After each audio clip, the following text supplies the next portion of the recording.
Friends, मेरा नाम है डॉक्टर के एस सोगले और हमारे लास्ट वीडियो में एक व्यूअर ने पूछा था डिओडिनाइटिस के बारे में। तो आज हम इस वीडियो में बात करेंगे कि डिओडिनाइटिस किस वजह से होता है, उसके कारण, लक्षण और उसकी ट्रीटमेंट किस तरह से की जाती है, इन सब बातों के विषय में।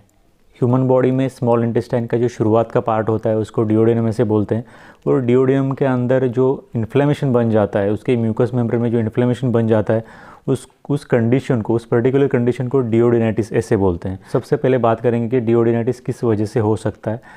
डिओडिनाइटिस होने के कारण और डिओडिनाइटिस होने के जो रिस्क फैक्टर है वो एक ही है, जैसे कि लगातार अल्कोहल लेना, टोबैको स्मोकिंग करना, इसी के साथ साथ non steroidal anti inflammatory drugs या फिर इसी तरह के कुछ मेडिकेशन लगातार बहुत ज़्यादा दिनों तक लेते रहना, इसी के साथ साथ एच पाइलोरी का इन्फेक्शन होना, ये सब कुछ प्रमुख कारण हैं जिनकी वजह से किसी भी पेशेंट को डिओडिनाइटिस हो सकता है। अगर किसी पेशेंट को लॉन्ग टर्म चलने वाली कोई बीमारी है या फिर बहुत ज़्यादा स्ट्रेस है बहुत ज़्यादा दिनों से, इसी के साथ साथ क्रॉन डिसीज़ का पेशेंट है, या फिर उस पेशेंट को कोई रेडिएशन थेरेपी दी जा चुकी है या फिर लगातार एक से ज़्यादा बार दी जा चुकी है, तो इस तरह के जो भी पेशेंट होते हैं, इस तरह के जो लोग होते हैं, उनमें डिओडिनाइटिस होने के चांसेस बाकी लोगों के मुकाबले ज़्यादा होते हैं। तो अब बात करेंगे कि डिओडिनाइटिस के सिम्टम, लक्षण क्या क्या होते हैं इसके बारे में। तो सबसे पहला जो लक्षण होता है डिओडिनाइटिस में वो होता है एब्डोमिनल ब्लोटिंग या फिर पेट फूल जाना। दूसरा जो लक्षण होता है भूख न लगना। इसी के साथ साथ पेट में दर्द होना, गैसेस होना, वोमिटिंग होना या फिर उल्टी होना, उसी के साथ साथ उल्टी आने के जैसे लगना। तो ये कुछ लक्षण हैं जो कि खास करके डिओडिनाइटिस के पेशेंट में देखे जाते हैं। इसी के साथ साथ किसी पेशेंट में अगर कॉम्प्लिकेशंस बन जाते हैं तो उस पेशेंट में ब्लड वोमिटिंग भी हो सकता है या फिर स्टूल के थ्रू भी ब्लड पास हो सकता है। डिओडिनाइटिस के कुछ पेशेंट्स में डाइजेशन के प्रॉब्लम भी आ सकते हैं। तो अगर किसी पेशेंट में इस तरह से डाइजेशन के प्रॉब्लम आते हैं तो फिर उस पेशेंट में ठीक से फूड का डाइजेशन न होने की वजह से डायरिया भी हो सकता है। तो ये कुछ प्रमुख लक्षण हैं जो कि डिओडिनाइटिस के पेशेंट में देखे जाते हैं। तो अब बात करेंगे डिओडिनाइटिस के डायग्नोसिस के बारे में। तो डिओडिनाइटिस को डायग्नोस करने के लिए सबसे पहले तो कुछ ब्लड टेस्ट हैं, यूरिन टेस्ट है, वो किए जाते हैं, लेकिन वो 100% रिलायबल नहीं होते। तो 100% रिलाई करने के लिए फिर उस पेशेंट में इंडोस्कोपी की जाती है। इंडोस्कोपी करने के साथ साथ उस पेशेंट का डिओडिनम की जो म्यूकोजल लेयर होती है उस म्यूकोसा की बायोप्सी भी की जाती है। तो एक कुछ पर्टिकुलर टेस्ट है जिनकी वजह से किसी भी पेशेंट में डिओडिनाइटिस को डायग्नोस किया जाता है। तो अब बात करेंगे कि डिओडिनाइटिस की वजह से किसी भी पेशेंट में क्या क्या कॉम्प्लिकेशन हो सकते हैं इसके बारे में। तो सबसे पहले तो उस पेशेंट में इंटरनल हेमरेज हो सकता है, एब्डोमेन में हेमरेज हो सकता है। दूसरी बात, उस पेशेंट में पेप्टिक अल्सर हो सकता है या फिर डिओडिनल अल्सर हो सकता है। अगर किसी पेशेंट में वो पेप्टिक अल्सर बर्स्ट हो जाता है तो उसकी वजह से उस पेशेंट के पेट में, एब्डोमेन में ब्लीडिंग भी हो सकती है। किसी पेशेंट में इंटेस्टाइनल ऑब्स्ट्रक्शन भी हो सकता है या फिर किसी पेशेंट में सेकेंडरी पैनक्रियाटिस के लक्षण भी देखे जा सकते हैं।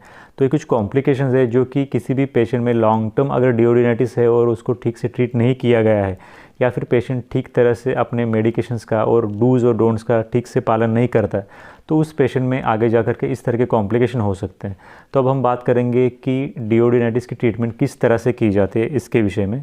सबसे पहली बात तो डिओडिनाइटिस को ट्रीट करने के लिए कुछ एंटीबायोटिक्स इस्तेमाल किए जाते हैं। इसी के साथ साथ कुछ प्रोटॉन पंप इनहिबिटर्स जैसे कि एंटासिड्स है तो उनको इस्तेमाल किया जाता है। इसी के साथ अगर किसी पेशेंट में कुछ अदर सिम्टम्स भी आ रहे हैं जैसे कि डायरिया है या फिर वोमिटिंग है या फिर बहुत ज़्यादा पेशेंट में डायरिया की वजह से डिहाइड्रेशन हो चुका है, तो ऐसे कुछ अगर एसोसिएटेड लक्षण है तो उसके साथ साथ उस पेशेंट को सिम्टोमेटिक ट्रीटमेंट भी दी जाती है। अगर सबसे पहले एंटीबायोटिक्स की बात करें तो सबसे पहले डिओडिनाइटिस को ट्रीट करने के लिए एमॉक्सिलिन इस्तेमाल कर सकते हैं। इसके साथ साथ मेट्रोनिडाज़ोल है उसको भी इस्तेमाल कर सकते हैं। अगर हम प्रोटॉन पंप इनहिबिटर्स की बात करें तो उसके अंदर पेशेंट में इसमेप्राजोल, राबेप्राजोल या फिर ओमेप्राजोल इस तरह के मेडिकेशन भी इस्तेमाल कर सकते हैं। कुछ H2 रिसेप्टर ड्रग्स होते हैं जैसे कि सिमिटिडिन है या फिर फैमोटिडिन है, इस तरह के जो ड्रग्स होते हैं वो भी उस पेशेंट में इस्तेमाल किए जा सकते हैं। इसके साथ साथ अगर किसी पेशेंट में सिम्टोमेटिक कुछ अलग सिम्टम भी आ रहे हैं जैसे कि वोमिटिंग, डायरिया, तो उन पेशेंट में डोमपेरिडोन या फिर लोप्रामेड इस तरह के ड्रग भी दे सकते हैं। या फिर अगर किसी पेशेंट में बहुत ज़्यादा डिहाइड्रेशन हो चुका है लूज़ मोशन की वजह से या फिर डायरिया की वजह से, तो उस पेशेंट को IV फ्लूइड्स भी देने पड़ सकते हैं। डिओडिनाइटिस के पेशेंट को जो ट्रीटमेंट दी जाती है वो लगातार लगभग 2 हफ्ते या फिर 14 दिन तक चलती है और इन 14 दिनों में पेशेंट को मेडिसिन ठीक तरह से लेनी होती है। इसी के साथ साथ उस पेशेंट को कुछ डूज और डोंट्स भी फॉलो करने हैं जैसे कि बहुत सारा उस पेशेंट को पानी पीना है। अगर उस पेशेंट को कोई स्ट्रेस है, उस पेशेंट को स्ट्रेस को जितना हो सके उतना अवॉइड करना है, क्योंकि स्ट्रेस भी एक रिस्क फैक्टर होता है डिओडिनाइटिस के लिए। अल्कोहल और स्ट्रेस, इसके साथ साथ उस पेशेंट को स्मोकिंग या फिर टोबैको, इस तरीके के अगर कोई बुरे हैबिट्स है तो उनको भी उस पेशेंट को छोड़ना है। ऑयली या स्पाइसी नहीं खाना है, या फिर इस तरह की जो भी चीज़ें जो उस पेशेंट में एसिडिटी को बढ़ा सकती हैं, उन तरह की चीज़ों को उस पेशेंट को अवॉइड करना है। तो ये कुछ बेसिक जानकारी है डिओडेनाइटिस के बारे में। कल हमारे एक व्यूअर ने एक कमेंट की थी जिसमें उन्होंने कहा था कि उनको पहले फिशर का ऑपरेशन हो चुका है और अभी उनका जो रिपोर्ट किया गया है एंडोस्कोपी का, तो उसमें उनको डिओडेनाइटिस का डायग्नोस किया गया है।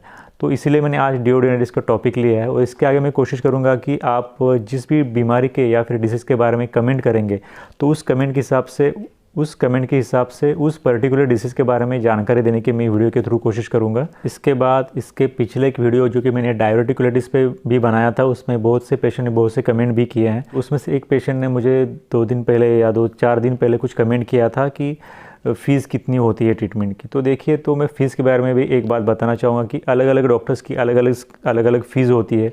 इसके साथ साथ उसके लिए जो मेडिसिन इस्तेमाल किए जाते हैं उन मेडिसिन के भी अलग अलग प्राइजेस हो सकते हैं। तो आपका जो फ़ीस या फिर जो बिल बनेगा वो अलग अलग हॉस्पिटल या अलग अलग डॉक्टर के हिसाब से अलग अलग होगा। तो कोई ऐसा फिक्स अमाउंट नहीं है जो कि बता सके कि इतनी फ़ीस होती है करके। कि आगे आपके जो भी कमेंट्स आएंगे उन कमेंट्स पे अलग से वीडियो बना करके आपको रिप्लाई करने की मैं कोशिश करूँगा। अगर आपके कुछ डाउट्स या फिर सुझाव है तो आप हमें कमेंट सेक्शन में भी बता सकते हैं।